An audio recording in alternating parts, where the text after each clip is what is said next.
Nouvel exercice.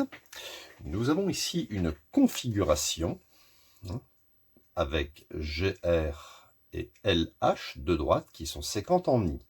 GI égale 6. Alors on n'a pas précisé si c'était des mètres ou des centimètres, peu importe. IL 4,8, IR 4 et HI 7,2.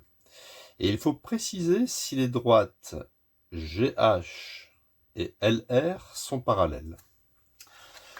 Alors, pour savoir si deux droites sont parallèles quand on a une série de mesures, on peut déjà écrire que les droites GR et HL se coupent, on peut dire se coupent ou bien sont séquentes, se coupent en I. Et je vais calculer finalement deux rapports.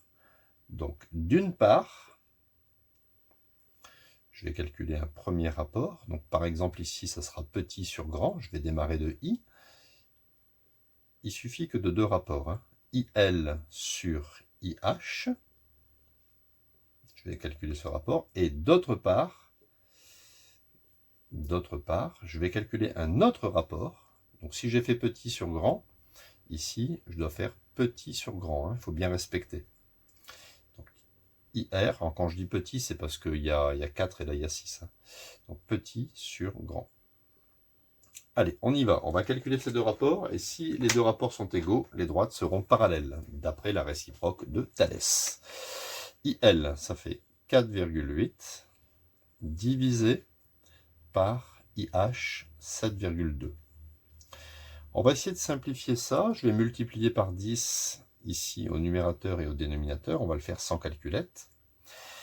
4,8 fois 10, je déplace la virgule de 1 rang, donc ça fait 48. 7,2 fois 10, ça fait 72.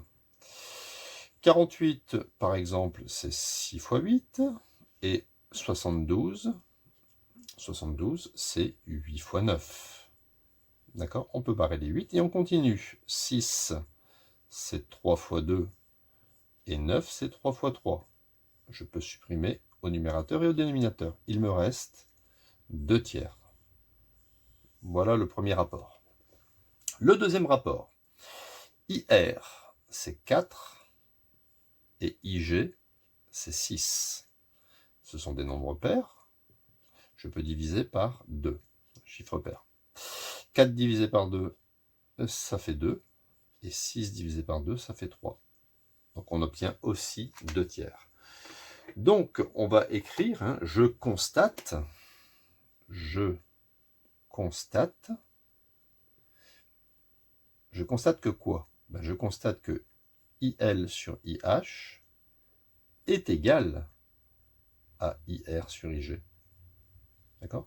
Donc après, il faut écrire, donc d'après la réciproque du, un petit peu long à écrire, mais il faut l'écrire, la réciproque du théorème de Thalès, on a ce coup-ci GH parallèle à LR. D'accord? Donc ce n'est vraiment pas très compliqué, mais il faut être assez concis et bien l'écrire. Vous dites qu'ici les droites se coupent en I. On a une sorte de configuration, vous voyez, un petit peu avec une sorte de Thalès papillon, avec ces droites qui seraient peut-être parallèles, mais au départ on ne le sait pas. Et on calcule juste deux rapports. Donc petit sur grand et petit sur grand. Voilà. Et si jamais dans un exercice les rapports n'étaient pas égaux, il faut mettre donc d'après la contraposée du théorème de Thalès, les droites ne seraient pas parallèles. Mais ici ce n'est pas le cas puisque les rapports sont égaux. Donc on écrit d'après la réciproque du théorème de Thalès.